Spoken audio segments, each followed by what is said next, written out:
Bonjour Anne. Aujourd'hui, on va prendre un petit temps de partage parce que ce qui nous relie finalement, c'est d'accompagner les femmes, voilà, autour de la quarantaine, cinquantaine, soixantaine, et qui ont vraiment l'élan de se relier à leur essence profonde, d'oser être elles-mêmes, d'oser aligner leur projet de vie. Et c'est pas si simple que ça, avec finalement ce qui les touche. Alors, je suis contente, on va prendre un temps de partage avec ça parce que toutes les deux, on a plein d'expériences communes.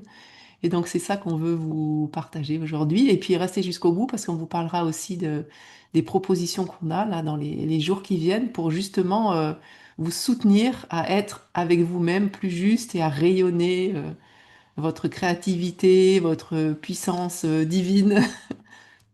Alors, bienvenue, Anne.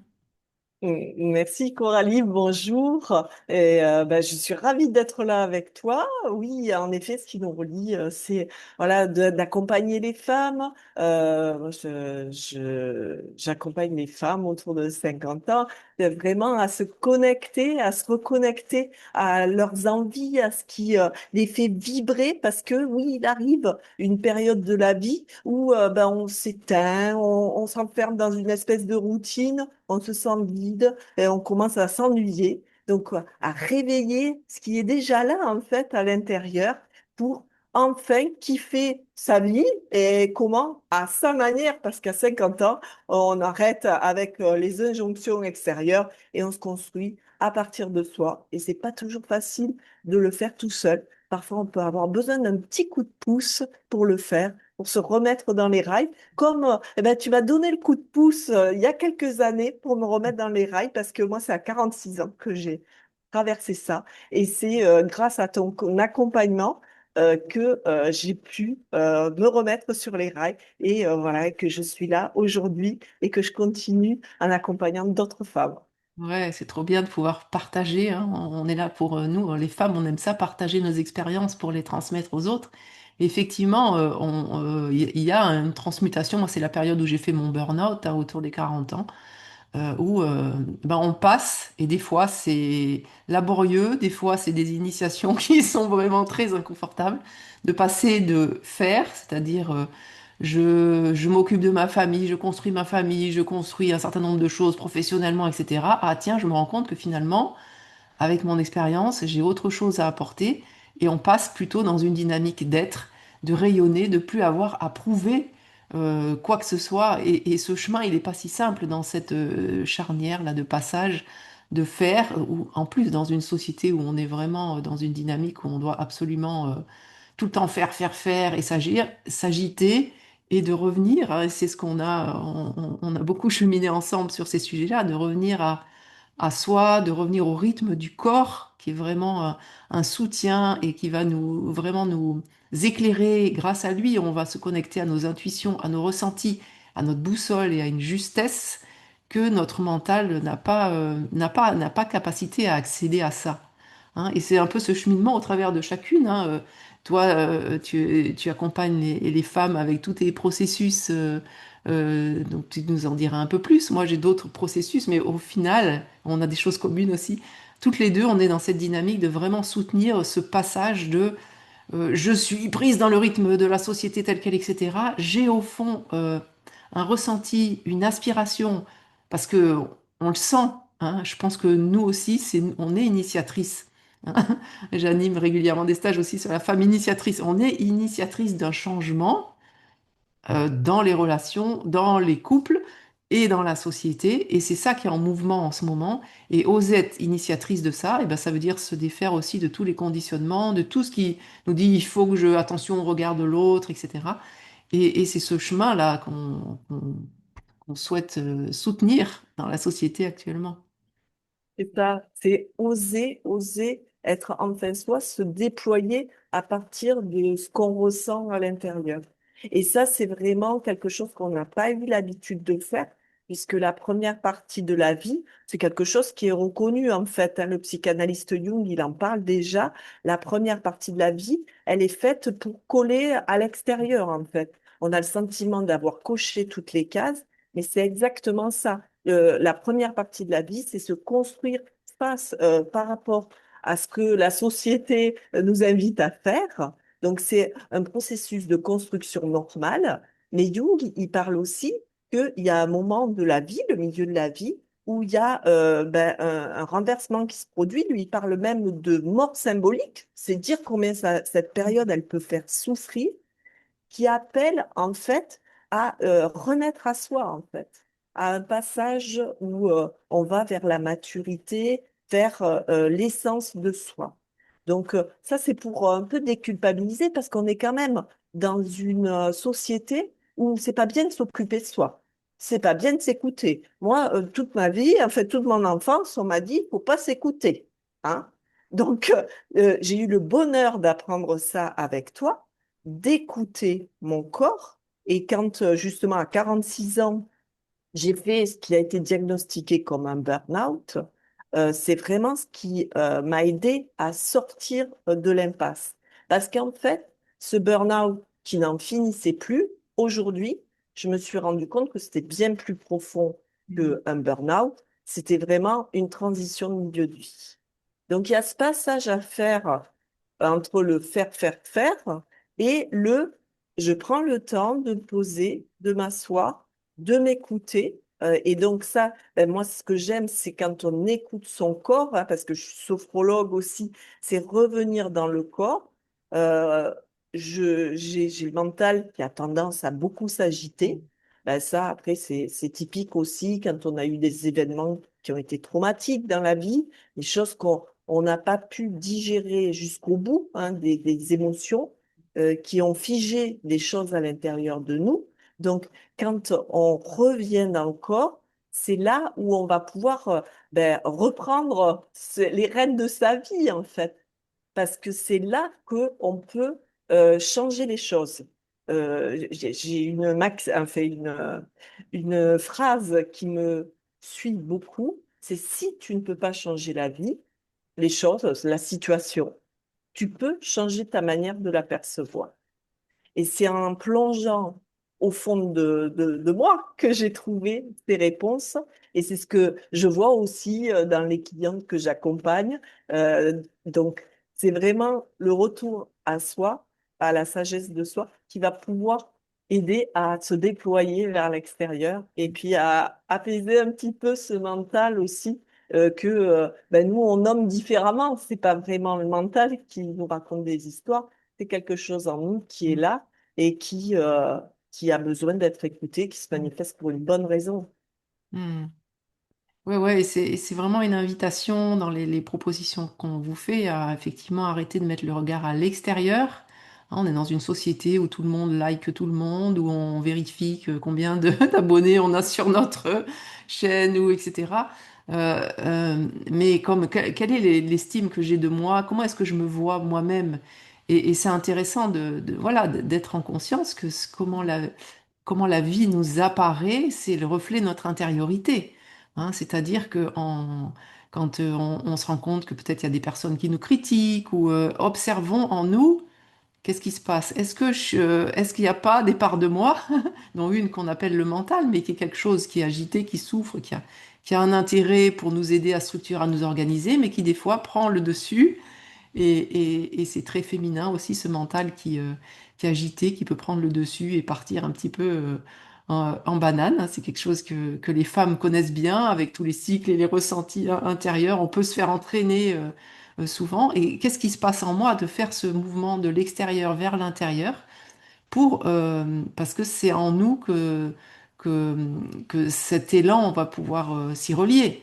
Et du coup, c'est bien gentil, mais comment je fais, hein? C'est-à-dire que oui, je sens que peut-être, hein, toi qui nous écoutes, tu te sens voilà, un peu perdu, tu sens que ça s'agite, tu sens peut-être, tu as des perceptions que la vibration, il se passe des choses au niveau de la société, au niveau de la Terre, au niveau de l'énergie, il y a tout ça qui est en, et on enregistre cette vidéo le lendemain d'une nouvelle lune, donc on est dans un puissant, avec les éclipses de septembre et tout ça, dans un puissant euh, invitation à ralentir, à s'écouter, mais en même temps à agir concrètement dans la matière, c'est-à-dire que c'est fini de réfléchir, etc. C'est je me centre, j'écoute et je mets en acte. L'acte fait que je vois, c'est pas tout à fait juste, etc. Je réajuste. Hein. On est vraiment dans une dynamique de mettre en acte et d'oser vibrer enfin qui tu es, parce que c'est ce dont a besoin la société aujourd'hui, hein. C'est pas de gens formatés, attention, il faut faire ci, il faut faire ça. Non, c'est je kiffe, hein, c'est ce mot que tu utilises, j'aime. Ouais. Et la vie répond à ce que tu aimes. Donc, vibre ce qui te fait plaisir et tu verras, ça répond tout de suite. Si t'es dans il faut que je fasse ci, je culpabilise de pas et des machins, il faut absolument que je... Si t'es dans le il faut, ça va pas vibrer. Par contre, si t'es dans je me fais plaisir, là, la vibration en ce moment, hein, sur la dynamique de la Terre, elle est vraiment dans allez, vas-y, fais-toi plaisir, prends soin de toi, repose-toi, mais agis en même temps. C'est là que c'est un peu compliqué. Moi, je le sens dans mes activités. Un élan de faire plein de choses et en même temps le besoin de ralentir. Et donc, voilà, de trouver cet équilibre d'action, ressenti, action. Et c'est comme ça qu'on va offrir le meilleur de nous-mêmes et pas en culpabilisant de pas faire ci, de pas faire ça. On sort hein, de cette dynamique de culpabilité, de judéo-chrétienne qu'on nous a inculqué pendant des millénaires et des millénaires, on est en train de sortir de ça. Donc profitons-en. Ouais, c'est ça, c'est ça. Et ce que j'aime bien, ce que tu amènes, c'est ralentir. Parce qu'effectivement, ben, ça serait peut-être le premier pas à poser pour aller vers soi.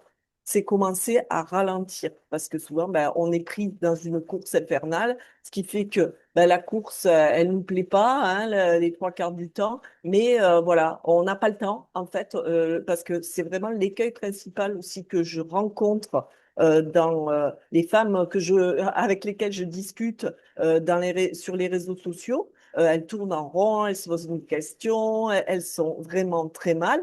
Mais en fait, ben, il y a des peurs, bien sûr, des peurs au changement. Et ben, souvent, ce qui revient, c'est j'ai pas le temps. J'ai pas le temps, en fait. J'arrive pas. Et en fait, ça demande vraiment à ralentir. Et moi, ce qui m'a beaucoup aidé là-dedans, c'est cette notion d'amour, en fait. Tu vois, c'est pas, on le fait pas contre quiconque. On le fait vraiment par amour pour soi. Alors ça, évidemment, c'est quelque chose qu'on ne touche pas en général, hein, mais je dirais plus une notion d'amour, d'amour de la vie, d'amour des autres, parce que c'est vrai que quand on a le smile, quand on rayonne, ben, bien sûr, on offre le meilleur aussi aux autres. Hmm. Donc, ce meilleur, on le puise à l'intérieur. Et pour puiser le meilleur, ben, peut-être ça demande d'essuyer quelques couches avant, de les écouter, en fait. Ouais, c'est ça. Et, et ça peut faire peur. Parce Hmm. que quand on est plongé dans ses profondeurs, plongé dans ce qui fait souffrir, ben, il est possible d'avoir peur vraiment de toucher le fond, en fait. Hmm. Et que j'ai découvert, en fait, et c'est ça quelque part pour moi qui fait, c'est que plus ben, je suis allée profond dans ce qui me faisait souffrir, non seulement je ne suis pas noyée, bien au contraire, je suis remontée au fur et à mesure, mais en plus, ça a réveillé l'intensité émotionnelle positive, agréable. Hmm. Et ça faisait bien longtemps que je ressentais pas des joies pareilles. Et ça, pour moi, tu vois, c'est un peu aussi, pour moi, ça a toujours été la vie intense, l'intensité, sinon rien, tu vois. Et du coup, ben, l'intensité, moi, je la trouve pas dans des activités extérieures, je la trouve vraiment dans ces émotions intenses que je peux ressentir. Hmm. Quand il y a la joie qui exulte là, waouh, c'est ça qui fait pour moi. Et chacun Ouais. peut le faire à sa manière. Ouais, et t'amènes vraiment une clé, hein. La clé, c'est qu'on peut pas se dire, bah allez, je me connecte à mon essence, je me connecte à mon élan de vie. Comme ça, on peut pas directement se connecter.